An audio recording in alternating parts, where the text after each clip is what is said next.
नमस्कार किसान भाइयों, मैं अपना प्रोजेक्ट दिखाने के लिए आया हूँ। मैं सिहोरा ग्राम के मझगमा क्षेत्र के अंतर्गत खमपरिया खितौलवा में आया हूँ, जहाँ मैंने अभी हमारे किसान भाई रघुनाथ जी हैं, उनको मैंने अपना प्रोजेक्ट दिया था। ये मेरी प्रोजेक्ट देने के बाद ये वाली फसल है, और यहाँ जो देख रहे हो ये दूसरे किसान की फसल है जिन्हें डीएपी और यूरिया का इस्तेमाल किया है। मैंने जो इस्तेमाल करने के लिए प्रोजेक्ट दिया था उसका रिज़ल्ट ये है, और बाकायदा दूसरे का रिज़ल्ट ये है।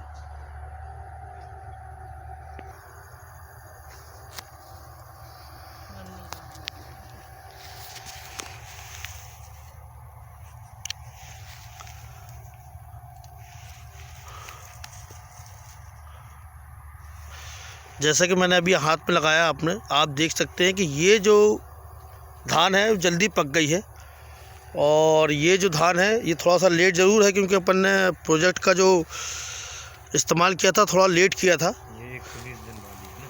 ये जो धान है ये 120 दिन वाली है, और ये 100 दिन या लगभग 90 दिन वाली धान है।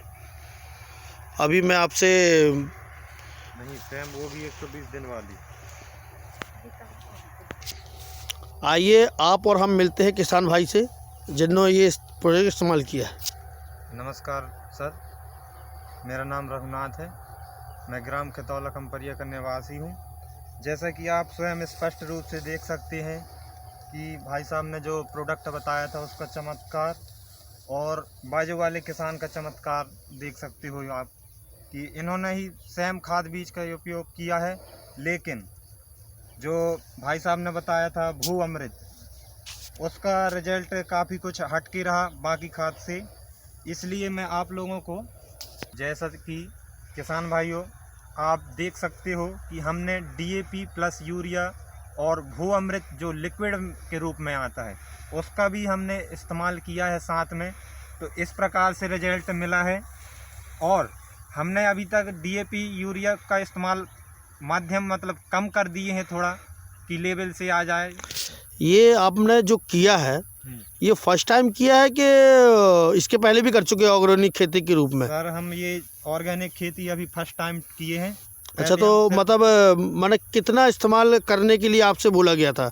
डीएपी यूरिया भी मैंने उतना ही डाला है और भू अमृत भी उतना ही डाला कि कम डाला है? जी, हम जैसे कि पहले डीएपी और यूरिया पर ही निर्भर थी जी, कोई खाद वगैरह हमको उपलब्ध नहीं थी। जी जी जी। तो अब जैसे कि मिल गया है जैविक खाद के रूप में जी भू अमृत जी लिक्विड, जी। तो उसको अब हम साथ में मिलाकर इस्तेमाल कर रहे हैं।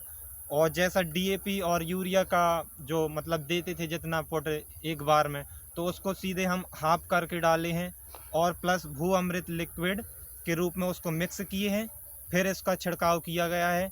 भू अमृत लिक्विड में आता है, लेकिन अपन डीएपी यूरिया के साथ में मिलाकर उसको छिड़काव कर सकते हैं।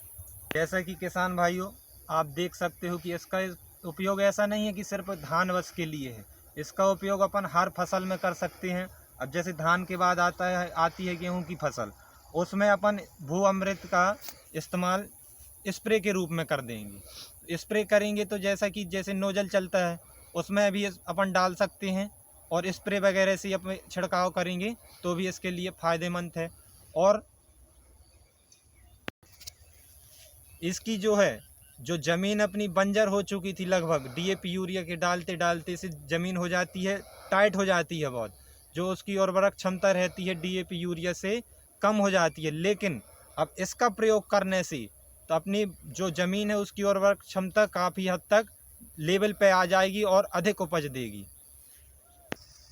लगभग आने वाले कुछ सालों में 1 से 2-3 साल भी लग सकता है भैया, क्योंकि ये है कि अपन जैसे कि ज़मीन हो गई थी एक प्रकार से रासायनिक खाद पर निर्भर, तो मैक्सिमम जो है 2 से 3 साल के अंदर अंदर अपन जैविक खाद के रूप में अगर से किसानी करेंगे तो ज़्यादा फायदेमंद रहेगा, जिससे कि बहुत से लाभ हैं अपन को, हर एक किसान भाइयों को लाभ है। कम खर्च में अधिक मुनाफा मिल रहा है, और कम खाद पर ही अपन अधिक पैदावारी ले रहे हैं। तो इससे बढ़िया क्या हो सकता है हमारे भारत देश में। इसलिए सभी से निवेदन है कि भैया रासायनिक खेती को छोड़ते हुए जैविक खेती की ओर अग्रसर करें।